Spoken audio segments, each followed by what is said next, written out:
Bom dia a todos e a todas. Estamos aqui numa mais live. Aqui no Brasil a gente chama live, o ao vivo pela internet, que faz parte da jornada de formação do PT, destinada a disseminar o modo petista de governar para os nossos pré-candidatos em todo o Brasil. Hoje discutiremos as experiências de nossos prefeitos sobre cidades inteligentes. Temos muito e relevantes serviços prestados dessa forma. Vamos, então, descortinar experiências de cidade inteligente.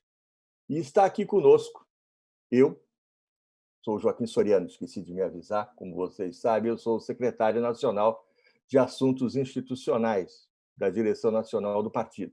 E está aqui conosco Miriam Chaves, que é pesquisadora do Laboratório Nacional de Computação Científica. Ela trabalhou no governo federal de 2003 a 2016, com atuação nas áreas de gestão e planejamento, sistemas de informação, dados abertos e cidades inteligentes. O Antônio Gomide, que é nosso querido deputado estadual pelo PT de Goiás e foi prefeito de Anápolis por 2 gestões. E a Darlene Pereira, que foi secretária de Programas Especiais da Prefeitura de Rio Grande, no Rio Grande do Sul, e a nossa pré-candidata a prefeita desta mesma cidade. Vamos ter 2 rodadas de perguntas para tentar cobrir os vários aspectos relacionados aos temas das cidades inteligentes. E começamos com a Miriam. Por favor, Miriam. Uma das inovações mais importantes de gestão no setor público é o conjunto de medidas que é chamada cidades inteligentes. Você poderia explicar o que é? Você poderia falar também sobre os cuidados que essa política exige dos prefeitos e das prefeitas? Obrigada, Soriano. Primeiro, eu queria dar bom dia a todas e todos, né? E cumprimentar os companheiros Darlene e o Gomide, e você também, claro.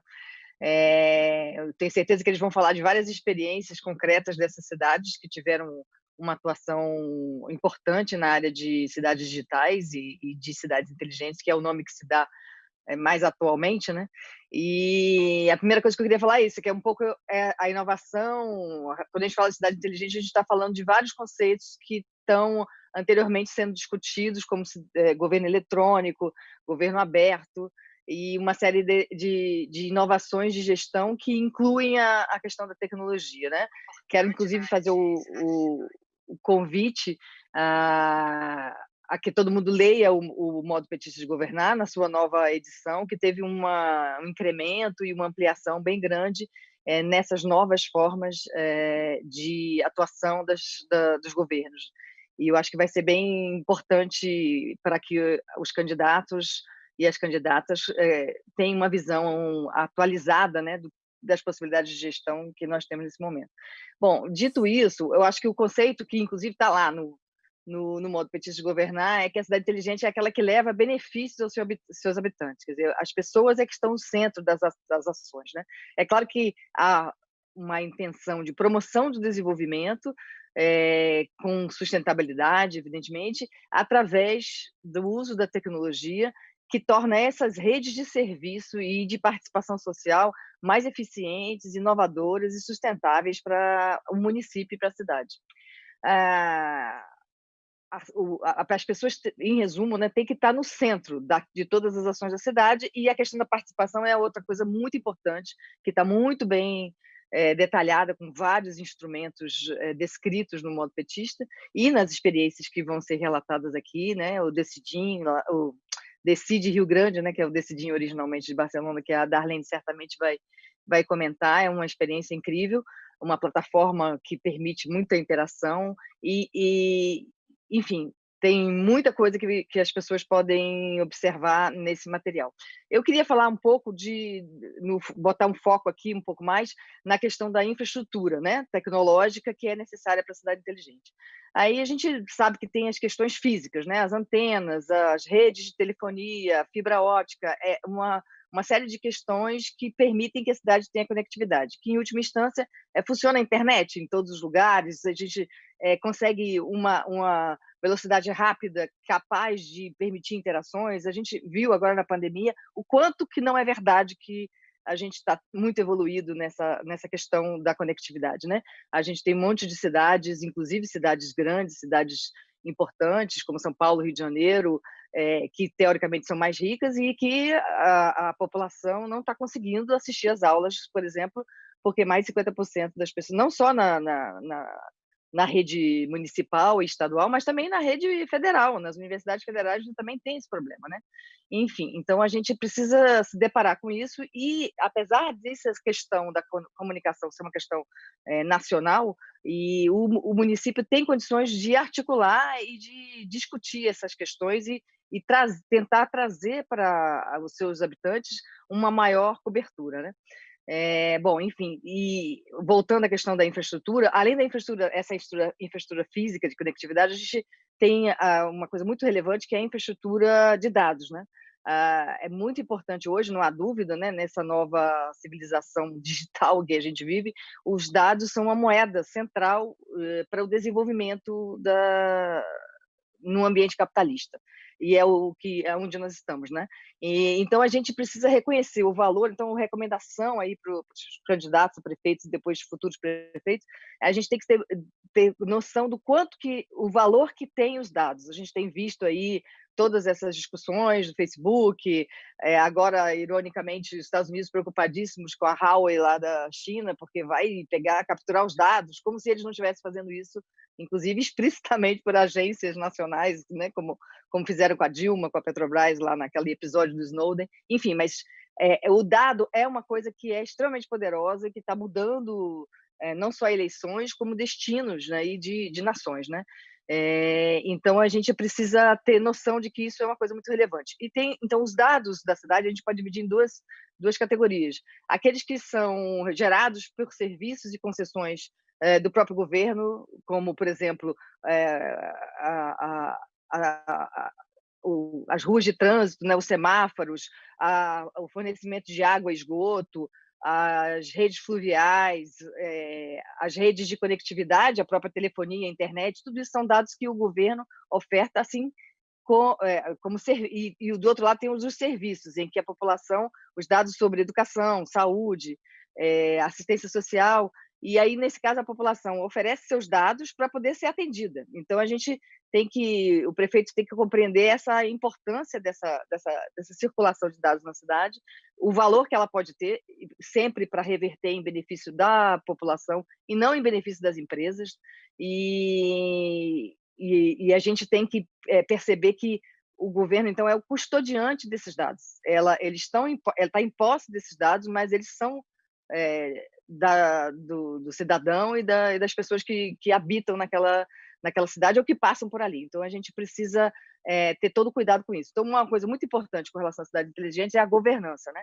Acho que a Darlene e o próprio Antônio vão talvez dar exemplos disso, mas a gente tem uma tradição no PT de participação e o projeto de cidade inteligente tem que ser alguma coisa extremamente discutida, muito aberta, e essa governança ela tem que garantir um ambiente regulatório, né, leis e proteções que, por exemplo, garantam a proteção dos dados pessoais. A gente está com a lei passada agora de proteção de dados pessoais que estão tentando adiar, inclusive, a implementação.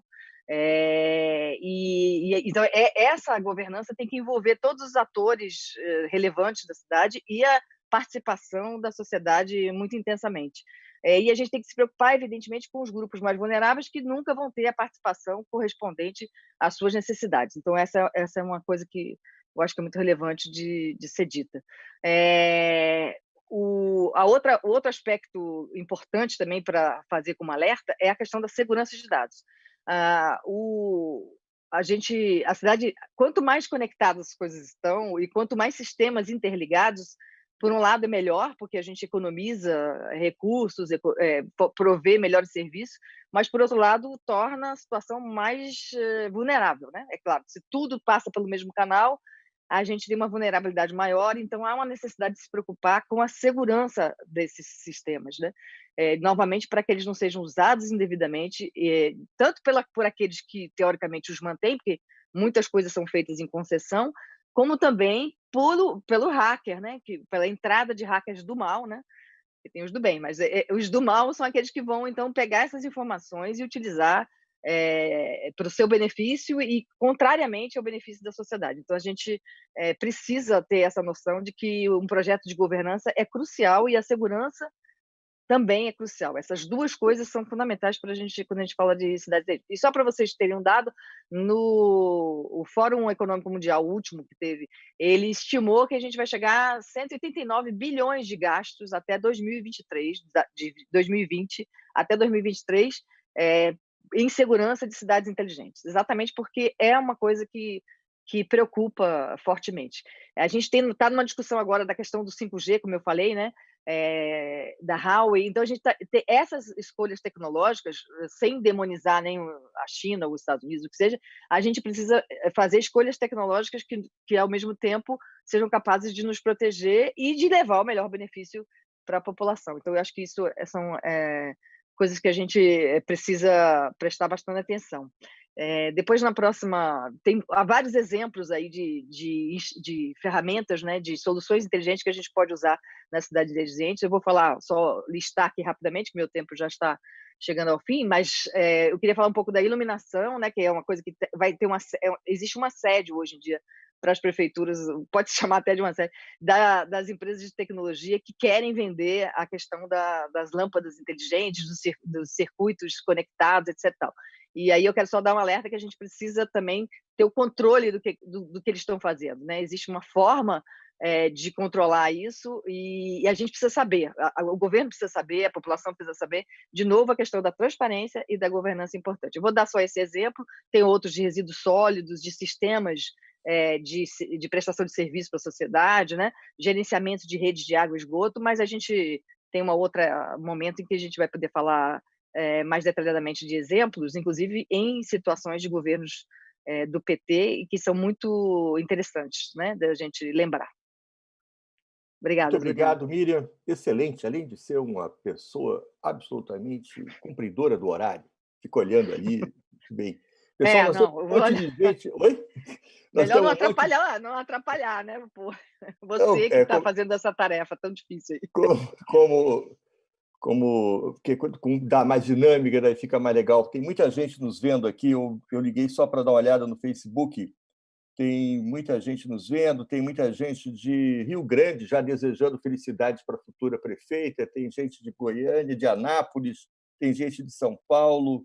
Olha só, a Aninha, o Felipe, o César Andrade, a Rosane Lopes, o Adriel Farias, enfim, um monte de gente nos acompanha e depois podem ver de novo, porque fica tudo lá gravado na TV PT.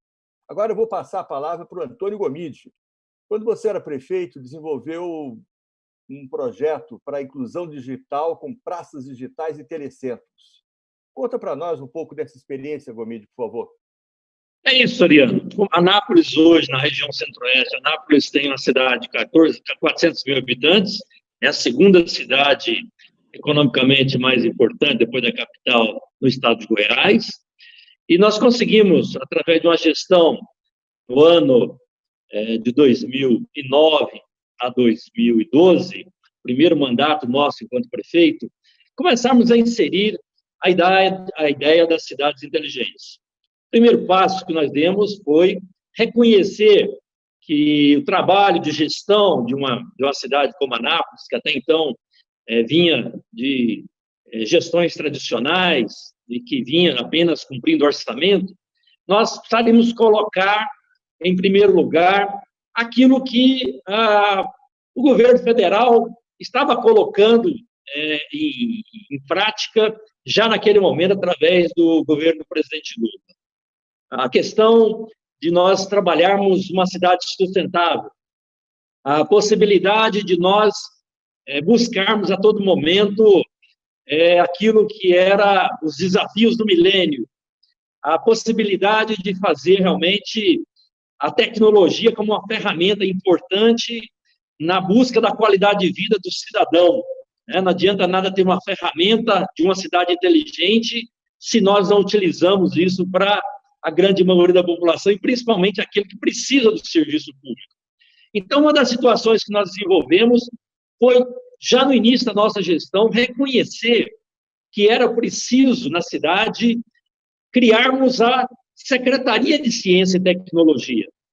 Era Secretaria de Ciência e Tecnologia e Inovação. Isso em 2009, quando nós entramos na nossa gestão. E uma das ações, um dos projetos foi nós desenvolvermos, através da nossa equipe da Secretaria de Ciência e Tecnologia, o que nós chamamos de projeto Anápolis Digital. E, nesse momento, nós criamos as praças digitais. A praça digital, ela foi em número de 26, nós buscamos as praças digitais, onde as pessoas na praça teriam acesso gratuito à banda larga e todo o acesso da internet, e também nos parques ambientais da cidade. Então, nós criamos 26 locais dentro da cidade, gratuitamente, para que pudesse o jovem, as pessoas que pudessem acessar e fazer ali a sua interação. Isso foi o primeiro passo. O segundo passo foi criarmos os centros, chamados telecentros comunitários, levando a internet a mais de 15 bairros diferentes, e podemos levar em 4 centros comunitários, em centros na zona rural. E com isso também nós desenvolvemos as políticas no sentido da interação daquilo que estava sendo feito no poder público para facilitar onde os jovens, onde as pessoas pudessem ter acesso. Em cada telecentro desse, nós tínhamos lá 14 computadores, tínhamos as impressoras, né, a internet em banda larga, e tudo isso gratuitamente na comunidade. Até então, naquela oportunidade, o que nós tínhamos era jovens indo para os nossos bairros, ocupando aquilo chamado Lan House, que seriam as oportunidades de pagar por um serviço para ter internet. E o poder público entra exatamente na esfera de poder oportunizar e fazer com que gratuitamente essas pessoas nos bairros, assim como nas praças, pudessem fazer essa interação e pudessem utilizar desse trabalho, seja para desenvolver pesquisa científica, seja para fazer a consulta, seja para fazer a interação na procura de uma vaga, de um emprego. Mas o importante é que o poder público, naquele momento, ele disponibiliza, através da internet, através da banda larga, possa realmente chegar a todo cidadão. Eu acho que esses 2 pontos, tanto as praças digitais como os telecentros comunitários, foram fundamentais para que a gente pudesse, naquele momento, daquele primeiro mandato nosso de gestão, pudesse buscar e chegar à conquista do 6º lugar no ranking do Índice Brasil de Cidades Digitais de 2012. Nós que estávamos em 49º, passamos para a 6ª posição no ranking nacional, com o reconhecimento do próprio Ministério da Ciência e Tecnologia. Então, eu percebo que cidades inteligentes é quando nós temos a oportunidade de usar a tecnologia a favor do cidadão, daquele principalmente que mais precisa, chegando no bairro, chegando na zona rural, facilitando com que o poder público realmente reconheça essa ferramenta como uma ferramenta de inclusão, né, tanto digital, mas também de inclusão social. E a oportunidade, a experiência que nós tivemos em Anápolis, ela foi fundamental para que a gente pudesse, a população reconhecesse uma oportunidade de ter um segundo mandato, né, onde nós tivemos a aprovação de mais de 89% da população, já uma eleição ganha no primeiro turno, né, e tivéssemos, obviamente, a oportunidade de colocar a cidade de Anápolis em um patamar como o 6º lugar no ranking nacional, na parte do Índice Brasil de Cidades Digitais. Então, para nós, foi uma boa experiência e entendo que é dessa forma que nós precisamos trabalhar. Trabalhar a qualidade de vida dentro das cidades inteligentes, dentro da tecnologia, mas sempre com foco em servir o cidadão. Devolvo a palavra aí, Soriano. Muito obrigado, Antônio Gomide. Essa é a proposta geral, não é, dos nossos programas de governo. No centro do nosso programa está o cidadão, está o trabalhador, está a trabalhadora. Muito obrigado, Gomide. Agora eu vou perguntar para a Darlene Pereira sobre a experiência que tiveram lá em Rio Grande, lá no Rio Grande do Sul. Vocês instalaram lá uma infraestrutura de fibras óticas e implementaram o Centro de Operações, o Educar, o GESUS, e o Sistema de Acompanhamento de Obras. Você pode falar um pouco dessa experiência para nós, por favor, Darlene? Bom dia, Soriano. Bom dia, Miriam e ao Gomide. É um prazer estarmos aqui podendo conversar com a comunidade, fazer essa troca, né? Eu falo da cidade do Rio Grande, no Rio Grande do Sul, é sempre bom esclarecer, né? Porque às vezes a gente fala para o povo aí do centro, quando tu fala Rio Grande, parece que é Rio Grande do Sul, né? Aqui a cidade do Rio Grande é uma cidade com 211 mil habitantes, né? Bem na pontinha do país aqui. Nós estamos na gestão desde 2013, o prefeito Alexandre assumiu em 2013, então já está na segunda gestão, e eu estou colocando meu nome à disposição, então, para uma terceira etapa de um projeto de cidade inclusiva, né? E daí a importância da gente trabalhar esse conceito que a Miriam falava no início, né? O que a gente imagina como uma cidade inteligente, uma cidade que pense nas pessoas, na qualidade de vida, e que a tecnologia esteja a serviço disso. Então, desde o início que assumimos o governo, o prefeito implantou algumas ações de participação popular, de escuta, de diálogo com a comunidade, como o gabinete aberto, prefeitura na rua, o orçamento participativo, e também, assim como o Gomide falou, algumas ações de inclusão digital, com a criação de alguns telecentros de Wi-Fi nas praças. No entanto, nós tínhamos um problema, que era um problema estrutural, de estrutura, né? Que era a qualidade da nossa fibra, a quantidade e a capacidade dela. Então, toda a parte do parque tecnológico do município estava muito defasado. Então, isso não nos permitia ampliar o sistema, né? Então, para isso, fomos buscar, então, nos projetos, né, na captação de recursos, as alternativas para qualificar tecnologicamente a cidade a serviço da população. E dentro disso entrou essa primeira coisa que o Soriano falou, que nós entramos num projeto em parceria com o Ministério da Ciência e Tecnologia, que foi o Cidade Digital, que nos permitiu, então, a troca e a ampliação da fibra ótica, para que a comunidade entenda, né? Essa fibra ótica é o que nos dá a capacidade de acesso aos dados. Eu não sou da área, viu, Miriam? Mas vou me permitir falar aqui um pouquinho disso, porque nós trabalhamos na captação de recursos, na busca desses recursos para a qualificação do serviço. Hoje, o que a gente já tem? Nós já temos 65 quilômetros de fibra ótica no centro urbano. A nossa cidade ela tem um desenho geográfico de península, né? Então, essa fibra ela faz o anel em todo o contorno da cidade, e com isso nós estamos atendendo a 105 equipamentos, juntando, então, o atendimento às escolas, né, da rede pública municipal, toda a parte das unidades de saúde, né, os postos de saúde, assim como os equipamentos da área de assistência social e também equipamentos de segurança, que são as câmeras de vídeo monitoramento. Né? Então, nós estamos agora, já implantada a fibra, nós estamos trabalhando na ligação disso entre esses equipamentos. Da saúde está quase concluído, e, além disso, também nos permitiu essa qualidade de fibra e essa qualificação dos equipamentos do centro, do nosso chamado CPD, né, do Centro de Processamento de Dados, nos permitiu a ampliação da capacidade de absorção e a maior segurança. A Miriam falava na importância da segurança dos dados, né?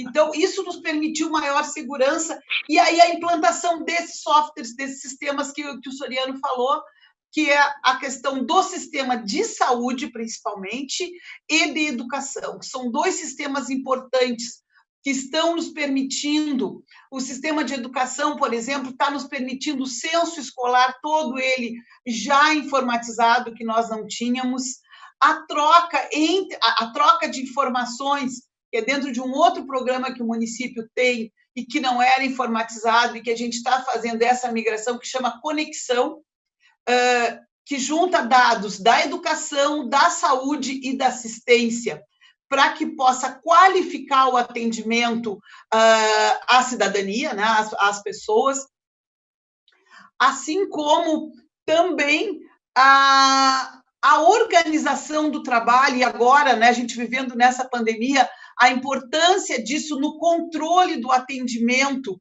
né, nos prontuários eletrônicos da saúde, no agendamento eletrônico das consultas, nas possibilidades de acompanhamento. Então, isso está nos ampliando a capacidade de qualificar o nosso atendimento. Né? Isso ainda está, os sistemas ainda estão em fase de implantação. O da educação, por exemplo, vai nos permitir trabalhar com a educação à distância, que era uma coisa que nós não tínhamos. O município está adquirindo, neste momento, o módulo que vai nos permitir a implantação do sistema de educação à distância. Também a gente sabe que isso não são só módulos, né? E nós estamos trabalhando muito nisso também. Em outras áreas, a gente já conseguiu implantar, por exemplo, na área do comércio, implantar o alvará eletrônico, né? O alvará online, que está permitindo, então, maior agilidade na efetivação das empresas. Criamos um novo portal, que é um portal aberto, que trabalha com dados abertos. Ampliamos o trabalho do portal da transparência também, dando maior facilidade ao cidadão e cidadã de acessar os dados do município. E a gente falou, aí tu falou no final, quero encerrar com isso, que é a implantação do mapa de monitoramento das obras. Né? Nós trabalhamos hoje, o município está com mais de 50 obras em andamento, em razão da busca de financiamentos, da busca de projetos, e isso está na página da Prefeitura aberto, onde todo cidadão e cidadã podem acessar e ter informação online de como é que está o andamento da obra, o percentual de andamento, o valor dessa obra. Então, isso criou um mecanismo de transparência do serviço público, o que auxilia e muito o trabalho realizado pelo município e também a possibilidade de acompanhamento dos munícipes. Né? Dentro dessa lógica do governo aberto, dentro dessa lógica da cidade inteligente a serviço das pessoas. Muito obrigado, Darlene, outra cumpridora do tempo, e o Covid foi até um pouco mais econômico. Bom, pessoal, quero dar uma boa notícia. A turma que estava nos acompanhando aqui pela internet esperou, retomou e viu até mais gente agora nessa segunda rodada. Muito obrigado a todos vocês, a todos que estão aqui nos acompanhando. E agora vamos passar para a nossa segunda rodada. E eu vou perguntar de novo para você, Miriam. Você tem acompanhado de perto as experiências das nossas prefeituras. Conta para nós sobre o que você tem visto por aí. Dessa vez, eu continuo marcando aqui o tempo para vocês. Tá bom, obrigada, Soriano. Então, eu queria começar dizendo dessas experiências, né, das prefeituras do PT, que tem muito a ver com o que a Darlene e o Gomide já mencionaram. Né? A gente teve, durante os governos Lula e Dilma, uma movimentação muito grande no sentido de oferecer programas para os municípios que pudessem alavancá-los, né, para a situação muito distante da possibilidade de usar a tecnologia para uma situação em que havia maior conectividade e oferta mesmo de software. Né? Alguns desses softwares que a Darlene mencionou, que o Gomide também falou, por exemplo, são do portal de software livre, né? O e-escola, entre outros. E isso facilita um pouco os municípios, aí falando agora de uma situação em que nós não teremos, né, evidentemente, esse apoio do governo federal em programas destinados aos municípios, mas que você ainda há disponibilidade dessa comunidade de software livre e também de parcerias possíveis de serem realizadas. Então, eu queria só lembrar alguns desses programas, né? Os Cidades Digitais, que eles já falaram, Telecentro, a própria Internet para Todos, o programa de expansão de fibra ótica. Eu me lembro que nas obras do PAC era obrigatório que toda a linha de transmissão, toda a estrada que fosse construída, era obrigatória a construção dos dutos de fibra ótica. Isso ampliou enormemente a nossa rede física. Então, todos esses esforços estavam colocados ali. A questão do portal de serviço público digital, né? que vários municípios estão repetindo e que é fundamental. O próprio processo eletrônico, que é os processos administrativos serem feitos em ambiente digital, que dá maior transparência e controle do próprio governo e da população daquilo que está acontecendo na sua prefeitura. E, claro, os processos participativos, né? Eu lembro do Participa BR, que também o governo federal ofereceu para ser usado em diversas prefeituras, e essa cultura, né, de que a gente precisa ter uma discussão, precisa encontrar aquilo que realmente está afligindo a população e trazer esse benefício através da tecnologia. Eu acredito muito, pessoalmente, que a tecnologia pode nos ajudar a enfrentar a desigualdade e fazer saltos nesse enfrentamento, né? A gente pode resgatar uma situação, por exemplo, agora na pandemia, a gente teve várias iniciativas de gabinetes de crise, gabinete de crise do coronavírus, né, que foram apoiadas por universidades e não pelo governo, infelizmente, na maioria dos casos, mas apoiados para poder conseguir identificar qual é a localização das populações vulneráveis, onde que estão as pessoas que estão grávidas, os idosos que não podem fazer suas compras. Esse mapeamento todo que aconteceu é alguma coisa que a gente tinha que continuar aproveitando do ponto de vista do prefeito que foi eleito. A gente teve uma mobilização e uma solidariedade que provou que o brasileiro tem as mazelas que a gente conhece, mas também tem muita solidariedade, também tem muita capacidade de voluntariamente ajudar aqueles que mais precisam. E essa informação toda, como disse a Darlene, esses portais de informação, a informação georreferenciada, eu quero lembrar uma coisa que parece que é antiga, mas ainda não é, que é a questão do IPTU, né? A gente descobrir, mapear a cidade adequadamente, né? Isso tudo permite que o próprio governo do Haddad, né, da prefeitura do Haddad, ele fez um esforço grande desse tipo de coisa para diferenciar os valores, fazer o chamado IPTU progressivo, para que você realmente cobre mais de quem está em locais mais assistidos e cobre menos de quem está em locais com mais problema, né? A questão também... Então, e eu queria, então... Acho que o tempo é curto para falar de mais exemplos ainda, mas eu queria dar 2 exemplos só, que eu acho que são muito relevantes e que foram feitos por prefeituras do PT. Um é o do próprio lixo, né, do controle do lixo através de ferramentas computacionais. Então, você pode, por exemplo, na contratação, impor ao concessionário lá, que vai fazer a coleta de lixo, que ele coloque um dispositivo de GPS, que hoje em dia é muito barato, e consiga te apresentar para a prefeitura quais são os trechos que estão sendo cobertos, né? E isso permite que o prefeito e a sua equipe possam garantir o serviço para aquela população. Da mesma maneira, os sistemas de comunicação direta com a população, né? Em Maricá, que tem uma grande experiência nos últimos governos que são do PT, já são 3 governos do PT, eles fizeram um esforço grande de transformação digital e incluíram um sistema de zeladoria, por exemplo, em que todas as ações da prefeitura, de varreção, de troca de lâmpada, todos esses serviços que estão colocados ali são feitos com controle de um sistema que permite que a população solicite esses serviços e acompanhe em que ponto está a solicitação que ele deu, né? A questão da própria...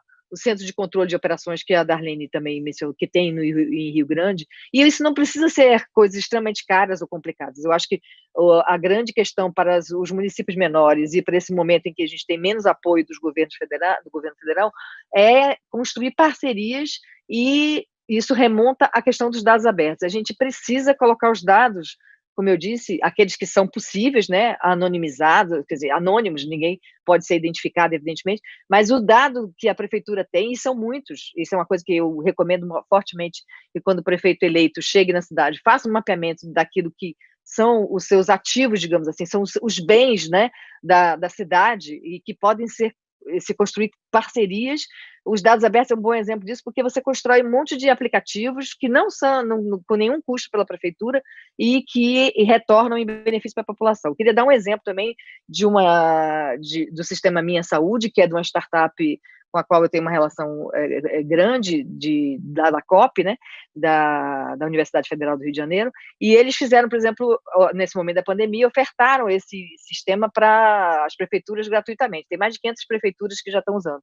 E o que a inteligência do sistema é o seguinte: você faz uma autoavaliação, identifica o local da prefeitura, a prefeitura diz quais são os locais de atendimento que aquela pessoa poderá ir, caso o autoatendimento, em que ela diz quais são os sintomas, quais são suas condições de saúde, indica que ela precisa realmente ir para uma UBS, ou então um teleatendimento, né? Você vai acionar um teleatendimento, que às vezes é mais barato do que ter um atendimento presencial em todos os locais. Então, essa descoberta isso aí é gratuito. Então, a prefeitura só precisa ter organização para usar essas ferramentas que estão sendo ofertadas aí. Muitas são gratuitas. Então, você pode usar isso como forma de beneficiar a população. Ainda nesse exemplo do Minha Saúde, eles estão usando agora para o retorno, às atividades comerciais. Então, algumas prefeituras fizeram decretos dizendo que é obrigatório o uso desse aplicativo, por exemplo, para os funcionários dos restaurantes, das lojas, e esse aplicativo gera um certificado semanal de autodeclaração, porque é impossível ficar fiscalizando todos os locais, né? Então, você, ao dar uma ferramenta simples e que tem acesso para a prefeitura, depois a prefeitura sabe exatamente o que está acontecendo, ela tem um mapa da cidade, isso tudo gratuitamente. É uma questão, como eu disse, que você precisa aproveitar aquelas ofertas que estão disponíveis e usar a organização, a capacidade de organização que a prefeitura tem e seu poder de concessão também, né? Para você prestar serviços sempre com o objetivo, pensando em compensar aqueles que não têm condições de pagar pelo serviço. Enfim, eu acho que a grande história aqui é a de saber que os dados têm valor e que aquilo que a prefeitura tem em termos de infraestrutura, seja lá qual for, mesmo que seja pouco, é um ativo e um bem que pode ser revertido para alavancar outros benefícios para a população. Acho que usar o eixo de cidade inteligente como um motivador para você fazer uma discussão na pré-campanha e depois nas promessas de campanha é alguma coisa que trará benefício, eu acho, para as prefeituras, assim como trouxe para diversas experiências do PT em prefeituras até o momento. Obrigada. Muito bem, muito obrigado. Genial. Eu creio que essas ideias centrais aí que você colocou, desde a utilização do software livre, desde o serviço público que oferta para a prefeitura poder utilizar gratuitamente com a cidadania, são conceitos muito, muito importantes, porque desbloqueia o problema econômico do acesso ao dinheiro para adquirir, né? Então, a ampliação do espaço público para o público, né?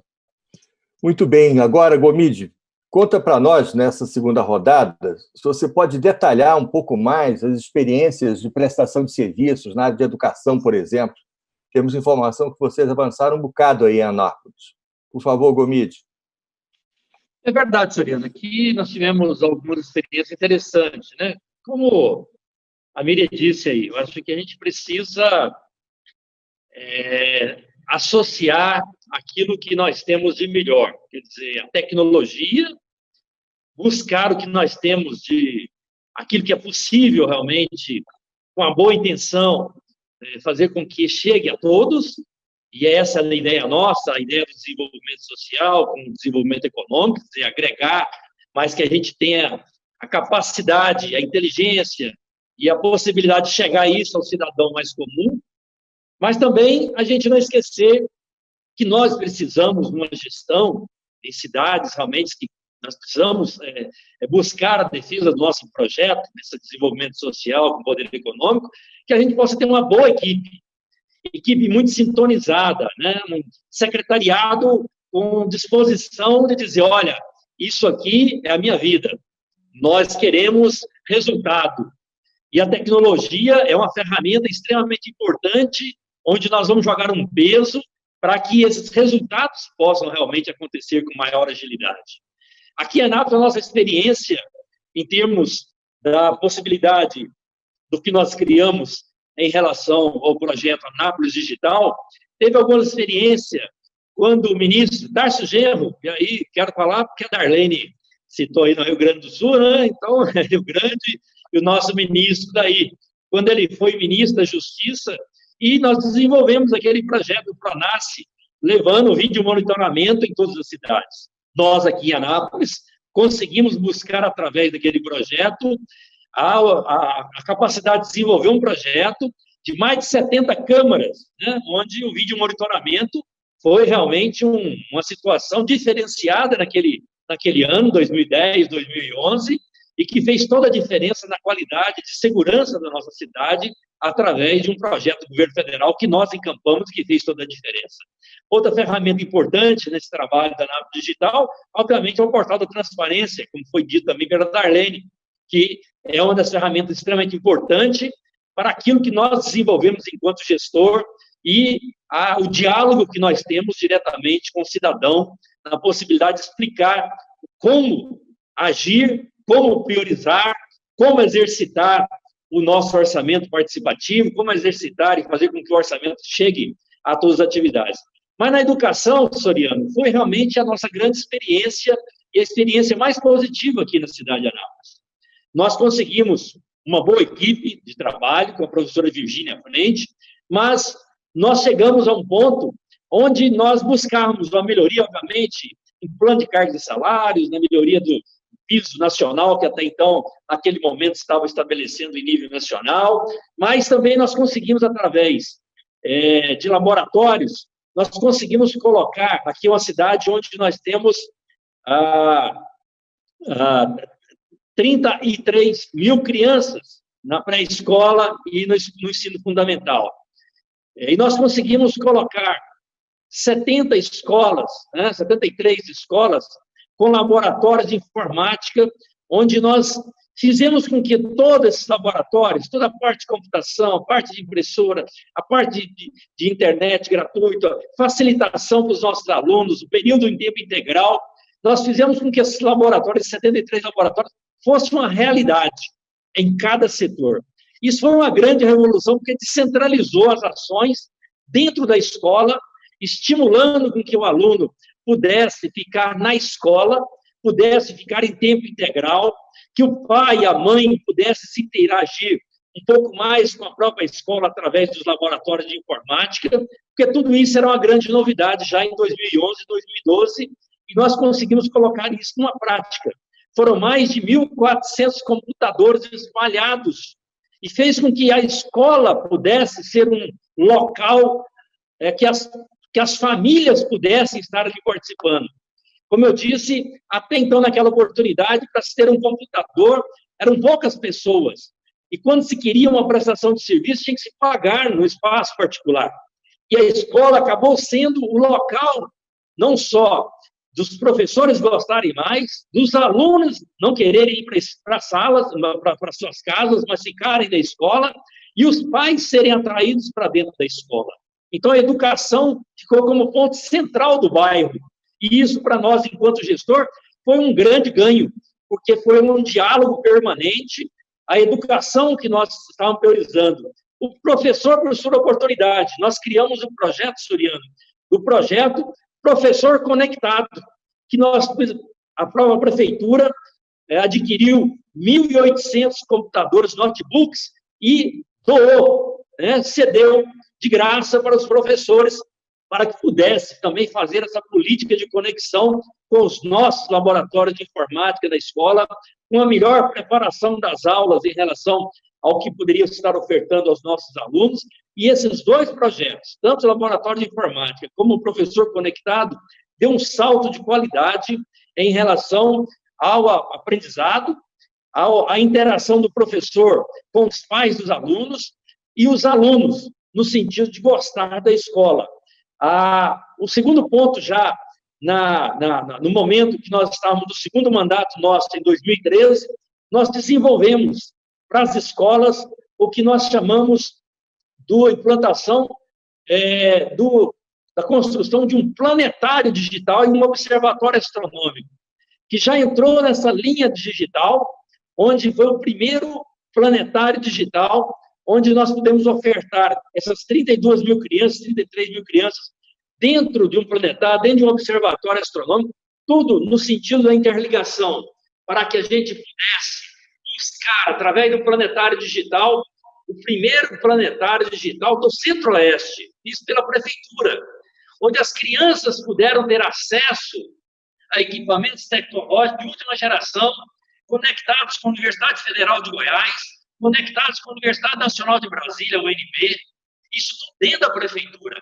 Então, o primeiro planetário do Centro-Oeste, conectado com as nossas escolas do ensino fundamental e da pré-escola, foi extremamente importante para que pudéssemos conectar a vida dessas crianças numa facilitação de mostra de filmes, numa facilitação de uma cúpula, onde nós colocamos projetores registrando, projetores digitais colocados como telescópio, né?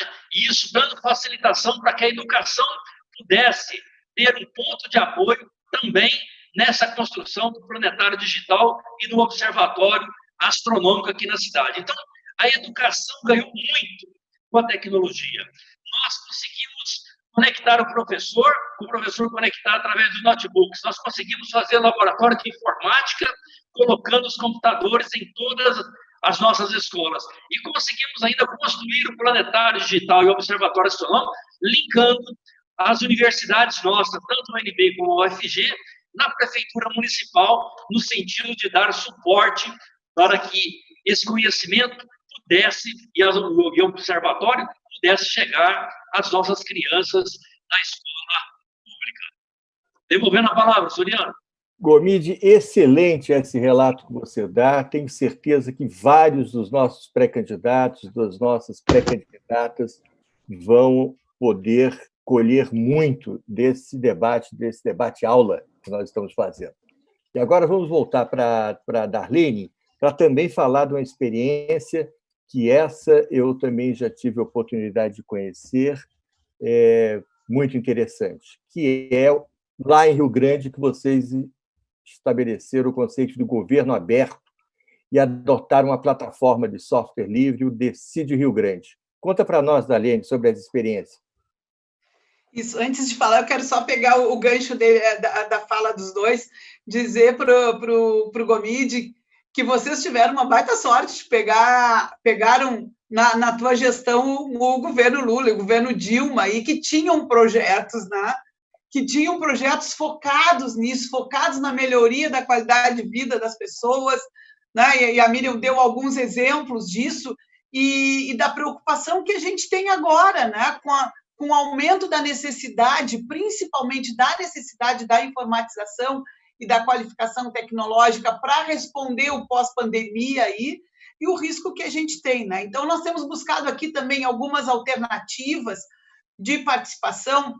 Falasse da questão do georreferenciamento, nós já fizemos, através do PEMAT, o georreferenciamento em parceria com a universidade, com o nosso Instituto Federal, que nós temos os dois, aqui nós temos a FURG aqui, e o IFRS, que têm sido grandes parceiros do município. A importância de construirmos essas parcerias, né, para qualificar o serviço. Então, a gente hoje já tem georreferenciado e a importância disso estar à disposição da comunidade. Nós conseguimos construir um boletim do Covid a partir já desses dados, né? Mas o que eu quero alertar, e aí antes de falar da plataforma, né, a importância de integrar a participação efetiva, o diálogo efetivo com a comunidade, o envolvimento da comunidade, para que a comunidade também se sinta motivada a acessar, a usar esses dados. E aí eu quero dar alguns exemplos que a gente construiu junto com a universidade agora, mais recentemente, a gente chama o Portal Covid, né, onde criamos oportunidades de compra e venda, trabalhando com e-commerce, né, no momento em que a cidade estava fechada, sem a possibilidade do comércio abrir, como alternativa para que as pessoas pudessem adquirir coisas e o comércio local pudesse oferecer através de plataforma digital, né? Isso vem funcionando, é um exercício que a comunidade vem fazendo, né? E isso faz com que a comunidade vá tendo mais facilidade de acesso, então, às tecnologias, porque também não é uma coisa simples, né? É um desafio o uso das tecnologias.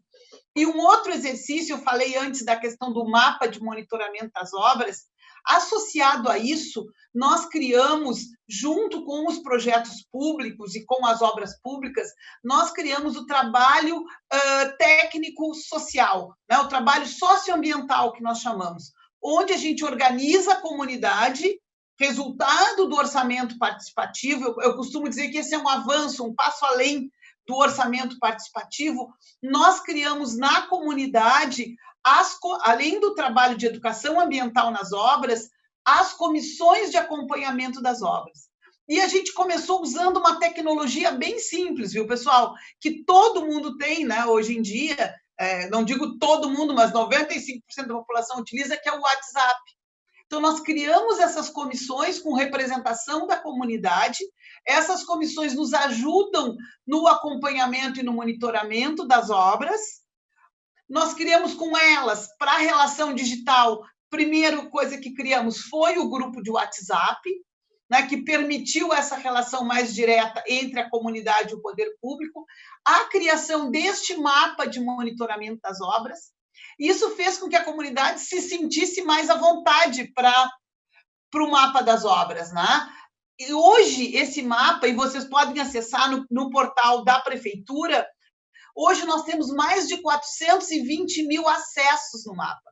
E isso foi muito em função de tornar popular o mapa e da comunidade acessar. Eu estou fazendo esse preâmbulo para dizer que toda a interação tecnológica ela tem que ser também acompanhada da interação humana. O cidadão, a cidadã, as pessoas, os jovens, falavas dos telecentros, do trabalho das escolas, né, Antônio? Esses jovens eles têm que estar motivados para o uso da tecnologia, qualificados, preparados para o bom uso dessa tecnologia.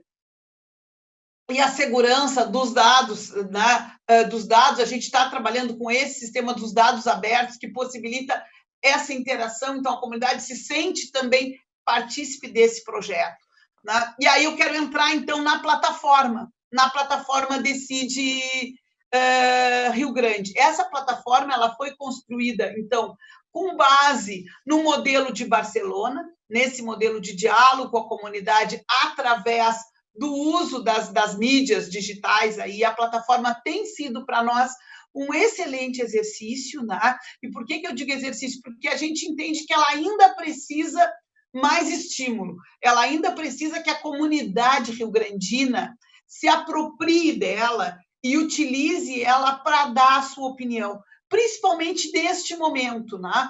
Nós fizemos todo o processo aqui do orçamento participativo de forma presencial. Este ano, nós já mudamos um pouco, trabalhando, então, na plataforma. A discussão da LDO, da Lei das Diretrizes Orçamentárias, ela já foi feita. Então, a gente está usando a plataforma até para discussão, abríamos uma discussão das mais simples, né? Olha, se tira um canteiro de uma rua para deixar a rua mais ampla ou não. Então, colocamos isso para discussão com a comunidade na plataforma, assim como colocamos agora, mais recentemente, essa discussão da LDO. Então, é um exercício que estamos fazendo e é um exercício positivo, né? Nós vamos criar também, agora já falando em futuro, né? Dentro da pré-campanha, nós estamos criando a plataforma criada nacionalmente aí pelo PT, né? Do governo participativo, para a construção do plano de governo participativo. Provavelmente, final do mês, deverá estar sendo lançado, então, essa nova plataforma, né? Mas eu queria, então, para a gente poder concluir, falar das possibilidades, então, das parcerias. Eu queria retomar isso que a Miriam falou no início, né?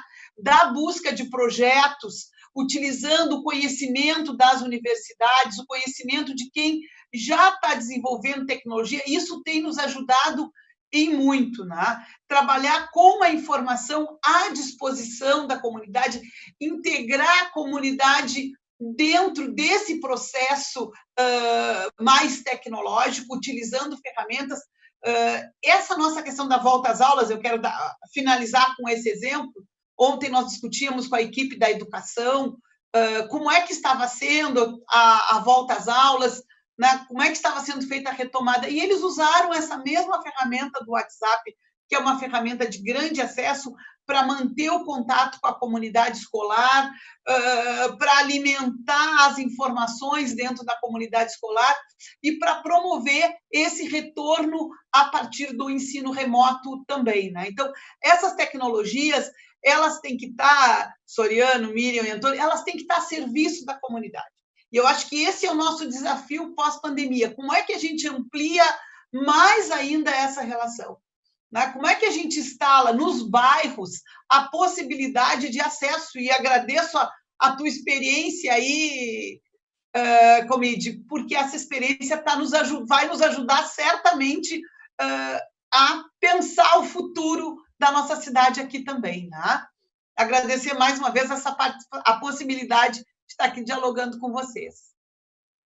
Pessoal, muito obrigado mesmo, muito agradecido por ter participado dessa conversa com Miriam, Darlene, Gomide. Tenho certeza que a nossa Jornada Nacional de Formação ficou muito enriquecida com essas experiências e com esses conceitos que aqui abordamos, né? Um conceito muito importante, que a tecnologia não é algo etéreo, depende de inteligência humana, né? Depende de participação, depende de colocar em primeiro lugar a cidadania.